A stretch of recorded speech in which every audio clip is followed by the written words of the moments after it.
Rebecca, am I live? Anyways, we're having a bit of a, oh, sorry, I heard a bit of a delay there. Now, looks like a rock monitor versus this leopard, and I know there's a couple of doubts at the moment as to whether this is Nkanyeni or not, or Kachuva, apparently Tandi's daughter. Now, I've never seen her. Oh, look at this. So we'll get to that at the moment, but this is just incredible. I've never seen a rock monitor versus a leopard before. Now, unfortunately, this monitor does not stand a chance. Look how she's swatting it. You can see it's trying to stand up to her by puffing its neck out, trying to raise its body. Now, they've got a nasty bite on them. Nasty, nasty, nasty bite. But they'll also use their tails to whip at each other.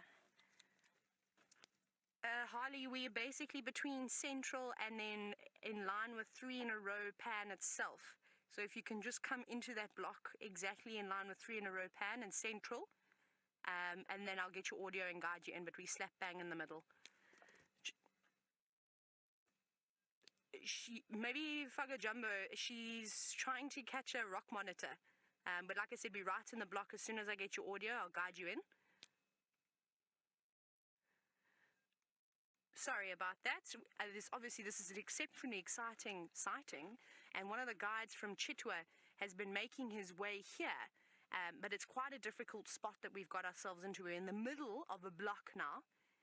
And obviously I need your help here with identifying this leopard. I look at her and I see Nkanyeni, but I'm also very inexperienced with the leopards of the northern Asabi Sands. I'm still learning them. But I think I'm probably wrong here, because I think Nkanyeni has a 4-5 spot pattern, if I'm not mistaken, from the last time. I have to check my book again. But if this is Tandi's cub, I didn't even know about her. So I'd really appreciate some information, maybe her age. She doesn't look particularly old. Maybe some information where she likes to normally traverse, because like I said, this is the first time that I've ever heard of her. And this is the first time I've ever seen a leopard taking on a rock monitor. I think I mentioned that, but this is super exciting.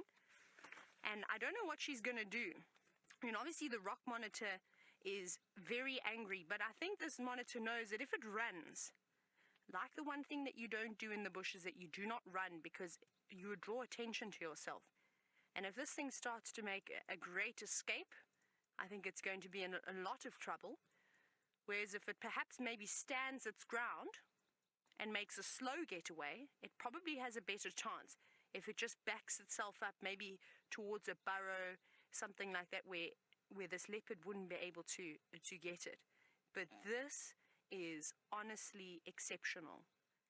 That leopard is 10 times the size, probably even more larger than the rock monitor. But look at it. Did you see that? Did you see how it used its tail? They use it like a whip.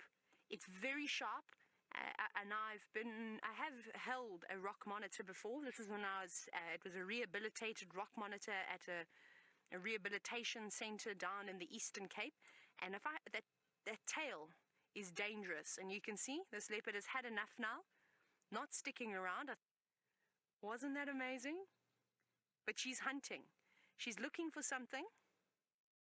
Is not quite experienced in hunting just yet. And of course,